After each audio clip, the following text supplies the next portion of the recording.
¿Qué tal amigos? Bienvenidos a Exitosa Digital. Mi nombre es Yudy Rodríguez y estás en la multiplataforma de Exitosa. Hoy nos acompaña Jorge Rojas, él es analista en tendencias digitales y vamos a hablar sobre este polémico hashtag, ¿no? El Perú es un país de violadores. Aquí no vamos a tener ni tocar opiniones personales sobre si está bien o no está bien, pero algo muy cierto es que ha causado una división, una polarización en las redes sociales y se ha armado un debate, pero también ha liderado las principales tendencias en el Perú, en Lima. Explícame un poco por qué este hashtag ha sido tan cuestionado, Jorge. Gracias, Judy, por la invitación a los chicos de Exitosa. Normalmente, los hashtags que más lideran tendencias, como este que ha estado permanente durante varios días, son los que generan mayor polarización. Yo recuerdo mucho en Exitosa cuando en el mes de junio sucedió lo de Gloria y nosotros colocamos el hashtag Yo no perdono a Gloria. La palabra perdono es una...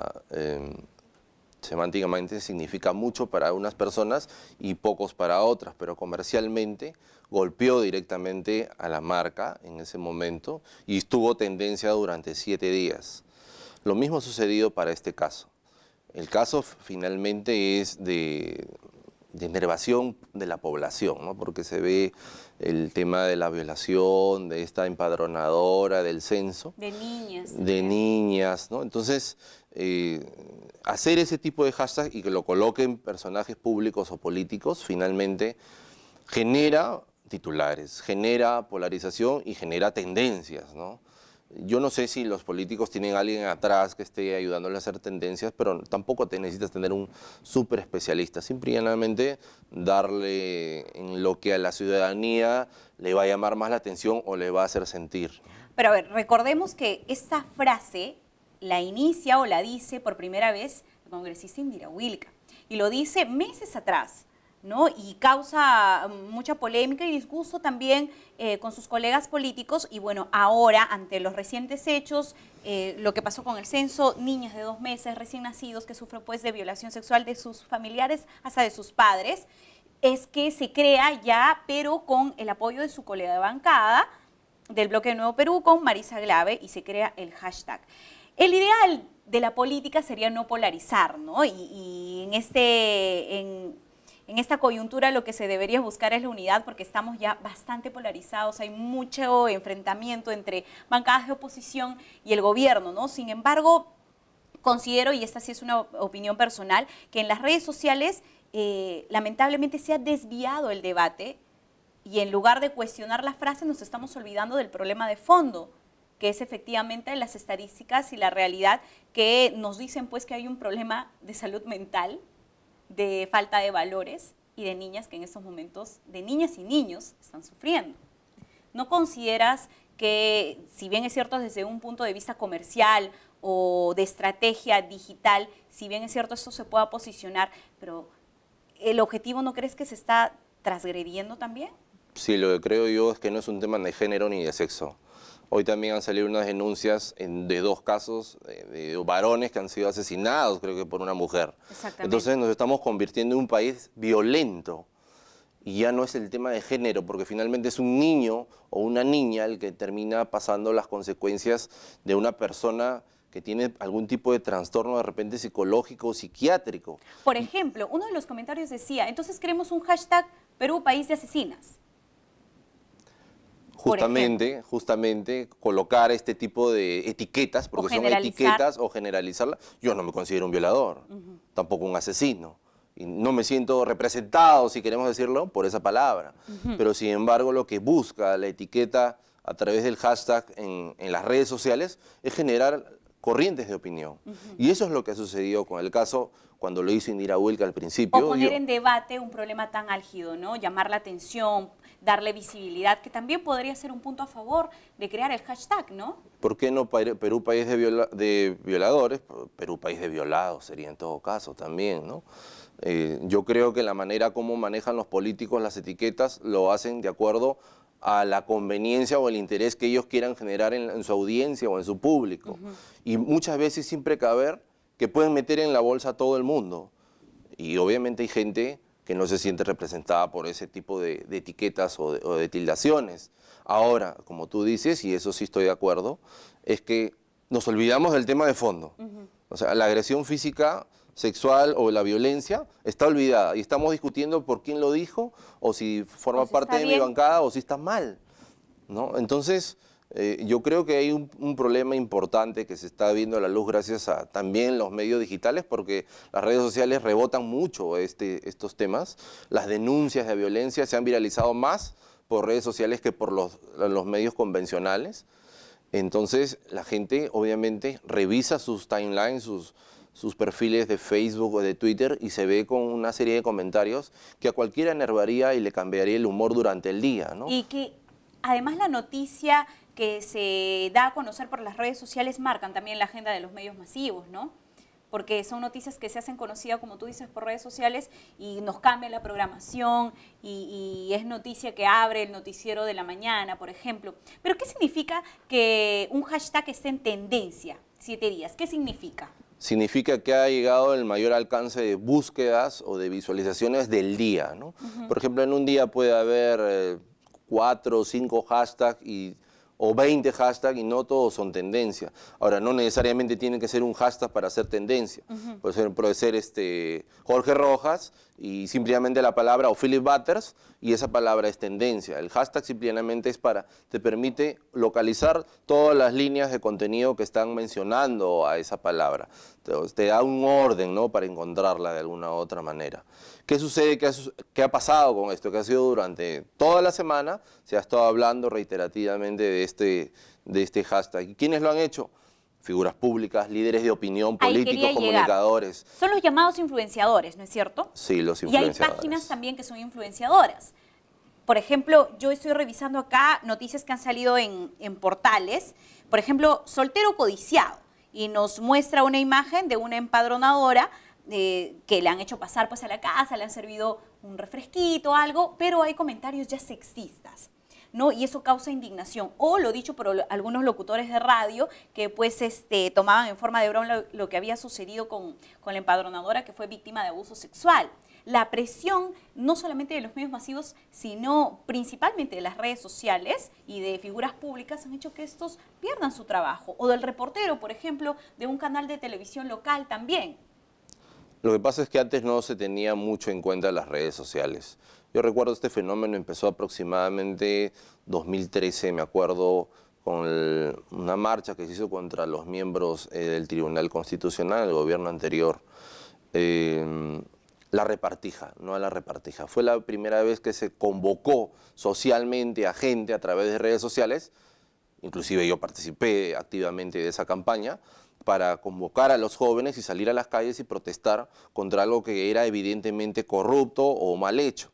Entonces, a partir de ahí, y luego los políticos como la primera dama utilizaban sus cuentas y colocaban hashtag los expresidentes para colocar la agenda del día. Ahora, ¿qué se está haciendo? Los políticos ya entendieron que pueden generar tendencia y la fortaleza de las redes es tanta que como tú dices, termina siendo temas del día, cambiando los temas que ya estaban programados de repente en los medios de comunicación y trayendo como consecuencia ¿qué?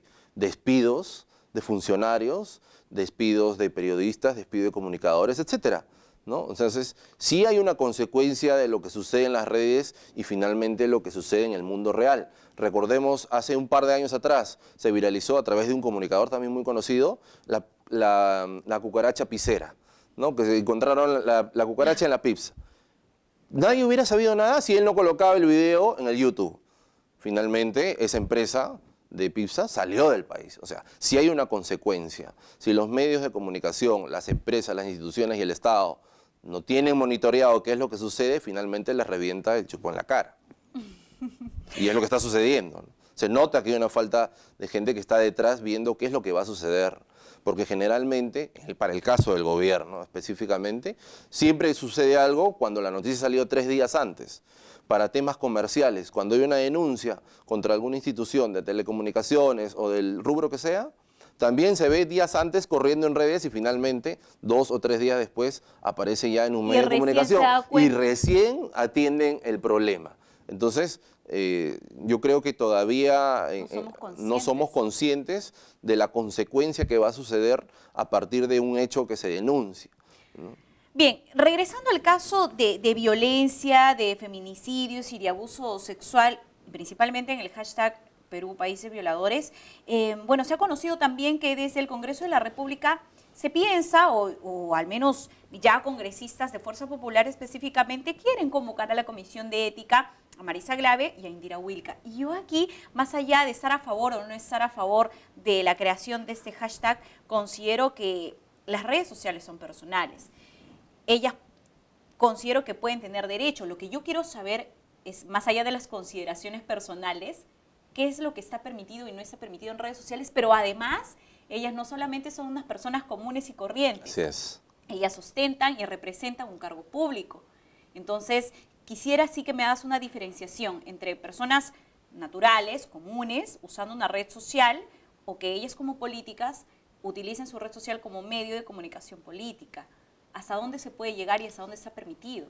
Por ejemplo, en Estados Unidos, el presidente tiene una cuenta que se llama POTUS, ¿no? Que son las siglas de presidente de Estados Unidos de Norteamérica. Y tiene su cuenta como Donald Trump.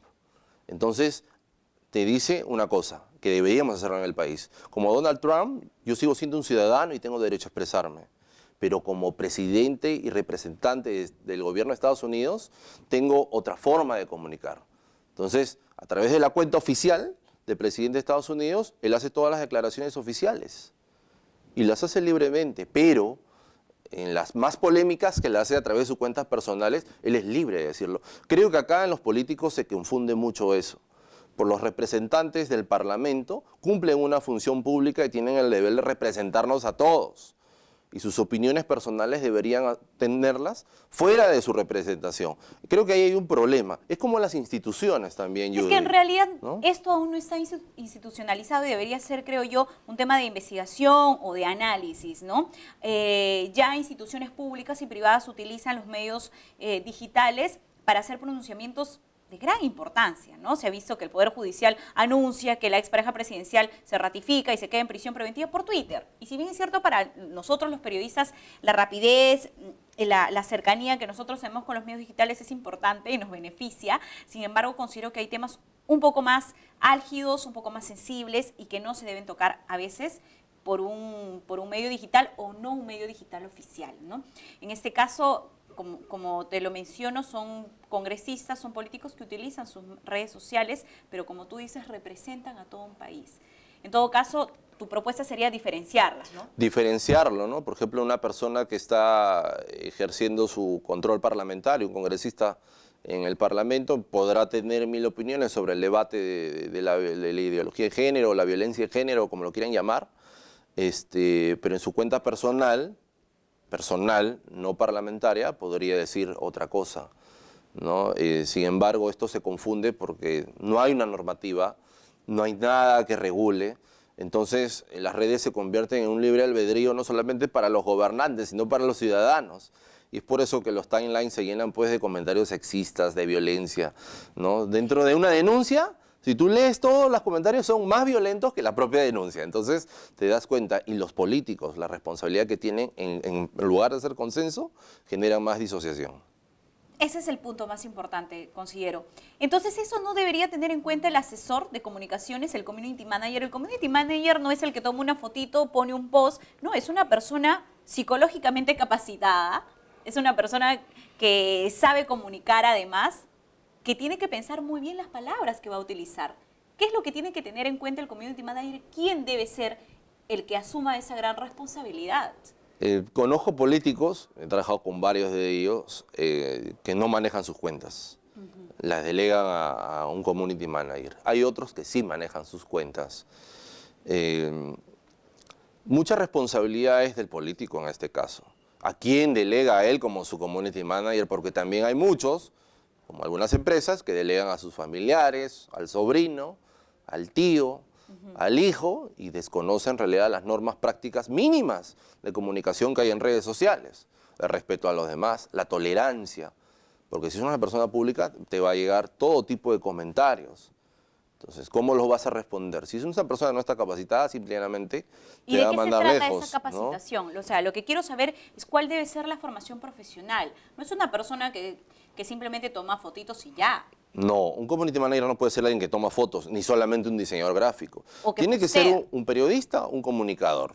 Podría ser cualquier persona también, porque hay abogados que también se han metido a este tema digital, pero que tengan conocimientos mínimos de prácticas de comunicación básicas, ¿no? Corporativas, protocolares, etcétera. Lamentablemente no estamos en un mundo formal. La mayoría de las comunicaciones se hacen de manera informal o al guerrazo, si le queremos llamar de esa forma, y es que terminan ocasionando este tipo de Crisis. crisis. Es una crisis. Es una crisis, O sea, finalmente. en estos 2 últimos días hemos visto al país, en lugar de saber en qué situación se encuentra la menor que ha sido ultrajada por su padre en el hospital del niño que se encuentra ahora, estamos debatiendo si estuvo bien o no estuvo bien la creación de ese hashtag. Y en eso no se puede centrar el debate de un país. Debería más bien centrarse en políticas de prevención, ¿no? Para que no suceda esto. Porque finalmente esa persona que está violando o ultrajando a una niña o una mujer tiene una consecuencia que ha venido de atrás, ¿no? Entonces yo creo que por ahí debería trabajarse. Y por el tema de las redes, también he hecho alguna propuesta y también le he mencionado en algunas entrevistas que debería también protegerse la honra de las personas, ¿no? Porque es muy fácil decirle, Perú, país de violadores, y entonces yo a ti te digo P o C o X, porque se me da la gana. Entonces, finalmente generamos más violencia de la Y que ya existe. discriminación. Por ejemplo, hay mucho estereotipo en ese país y eso también hay que aceptarlo. Si tú dices que el país es un país de violadores, tú puedes decir que la gente de la selva es tal por cual. Como también he sentido muchas veces, incluso me he sentido ofendida, ¿no? Porque en redes sociales se puede decir, no, esta chiquita es de la selva y ya. Y por eso se casó, tuvo hijos de muy jovencita. Y cosas así, en realidad hay que tener mucho cuidado con las palabras que se utilizan en redes sociales. Sí, los estereotipos forman parte de la verborrea diaria de las redes sociales, ¿no? Pero forman parte, es el reflejo de nuestra sociedad, ojo. Hay también censura en las redes sociales. ¿Cuáles son los contenidos que se censuran, Jorge? Se supone que son los contenidos que generan violencia y odio, dice al menos en la red social Facebook, ¿no? Por ejemplo, te comento un ejemplo, ¿no? Por ejemplo, una publicación, ¿no? X, Ana odia a Paula. O sea, eso no lo puedes poner. Te lo comento porque en el medio en el que trabajo, una vez colocamos el titular y obviamente la red nos sancionó. Nos quitó el alcance de las publicaciones porque colocamos exclusivamente esa palabra, ¿no? También está prohibido... Pero más allá de odio, he visto comentarios peores en redes Claro, sociales. hay comentarios muy altos, hay que regularlos. Dentro de las páginas de Facebook, tú puedes regular cierto tipo de palabras que no quieres que aparezcan para que éstas eviten de estar mencionándose, ¿no? Te llega una notificación, puede ser un spam, por ejemplo, ¿no? Para que se pueda sacar. Eso es algo que falta, por ejemplo. No hay una normativa. La mayoría de los community managers o especialistas desconocen de que hay palabras que se pueden etiquetar dentro de la configuración para que no se estén mencionando dentro de las conversaciones o los timelines, ¿no? Eso es una parte importante que debería manejarse, ¿no? Si no, se llena de todo tipo de adjetivos. Ahora, el tema de la repercusión de esta utilización, bueno, es otro, ¿no? La violencia se pasa al hogar, tú estás llegando a descansar a tu casa y en vez de ver una noticia bonita, lo más viral es lo más violento, finalmente. Otra cosa que Facebook te prohíbe bastante es el tema de la violencia, pero fáctica. ¿A qué me refiero? Aquí hay un video que se está descuartizando a personas. Que sí han habido, por ejemplo, en el caso de Siria, ¿no? Ya no se ven esos videos en nuestro país. Que se veía hace poco en YouTube, Sí, pero también las sí, políticas han comenzado de a ser seguridad censurados tanto en Twitter, en Facebook, en YouTube, sino antes se podía ver libremente. Hace poco me llegó uno, pero por una cadena en WhatsApp, ya no en Facebook. En Facebook también estaba el link, pero salía censurado. Por ejemplo, la pornografía también está censurada dentro de las redes sociales actualmente, ¿no? Entonces, la pornografía busca sus sitios web especiales para estar alojados ahí, pero ni Instagram, ni Facebook, ni Twitter ya lo permiten actualmente. Bueno, y para finalizar, Jorge, ¿cómo ¿Cómo concluyes la creación de este hashtag y qué es lo que recomiendas, ¿no? Es bueno tomar a veces una posición. Mi posición es que polariza. No polariza. Todo lo que se hace para comunicación y genera controversia para polarizar, por ejemplo, Perú, país de ladrones, Perú, país de violadores. O de terroristas. Perú, país de terroristas, va a generar controversia. Y va a generar dos líneas. Tú eres y tú no eres. Y si tú no opinas, estás a favor. Y si opinas, estás en contra. Y comienza el señalamiento, tú o yo, y lo único que genera es más controversia.